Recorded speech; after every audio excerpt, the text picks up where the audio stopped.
আমাদের নামাজ, আমাদের রোজা, আমাদের ইবাদত এগুলোকে মিজানের পাল্লায় উঠালে কোনো ওজনই হবে না। তবে আমাদের একটা কৌশল জানা আছে, আমরা আল্লাহর রহমতের ভিখারি।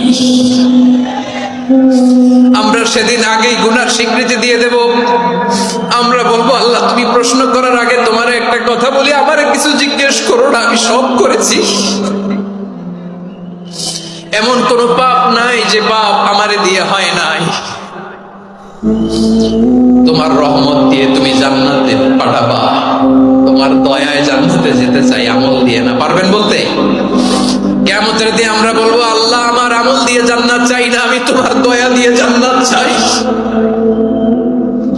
তোমার দয়া ছাড়া আমার কোনো উপায় নাই। কারণ আল্লাহ যদি বিচার করে, বাঁচার কারো উপায় নাই। আল্লাহ যদি বলে ফেলেন তুই এটা করলি কেন, ওখানে গেলি কেন, কোরআনে 1000 বার নিষেধ করলাম তারপরেও এই পাপে জড়ালি কেন, এরকম প্রশ্ন ছুড়ে দিলে আমার উত্তর আছে? বাঁচার কোনো উপায় আছে?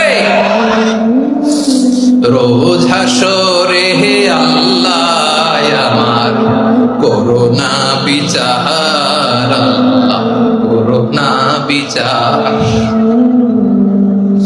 বিচার চাহি না তব দয়া চাহি, এ গুনাহগার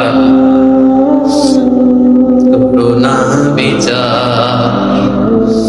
আপনার আমল দিয়ে জান্নাতে যাবেন? কি দিয়ে যাবেন? আল্লাহর দয়া দিয়ে। আল্লাহর রহম আর দয়া ছাড়া কেউ জান্নাতের চেহারাও দেখতে পাবে না। আমার প্রিয় ভাইরা, এই দোয়া আল্লাহর কাছে পছন্দনীয় হওয়ার কারণ তিনটা। দোয়ার প্রথম অংশে আছে তাওহীদ, আল্লাহর একত্ববাদের ঘোষণা। এই দোয়ার দ্বিতীয় অংশ আছে তাসবিহ, আল্লাহর প্রশংসা সূচক বাণী। এই দোয়ার 3 নাম্বার অংশ পাপের স্বীকৃতি। তাহলে আমরা সবাই গুনাহগার। আমরা আল্লাহর কাছে পাপের স্বীকৃতি দিয়ে বলবো, ও আল্লাহ ইন্নী কুনতু মিনাজ জালিমিন, আমরা জুলুম করেছি, পাপ করেছি, অন্যায় করেছি, আল্লাহ বুঝতে পারি নাই। শয়তানের ওয়াসওয়াসায় পড়ে, বন্ধুর পাল্লায় পড়ে, নফসের খায়েশ মিটাতে যে আল্লাহ করে ফেলেছি। তুমি গুনাহ না মাফ না করলে আমাদের গুনাহ মাফ করার দ্বিতীয় কেউ নাই। ঠিক কিনা বলেন? এভাবে অনুতপ্ত হয়ে যদি আল্লাহর কাছে দোয়া করেন, দেয়ালে পিঠ থেকে গেছে, কোন রাস্তা নাই বের হওয়ার, ওই মুহূর্তেও আপনাকে বিপদ থেকে উদ্ধার করবে কে?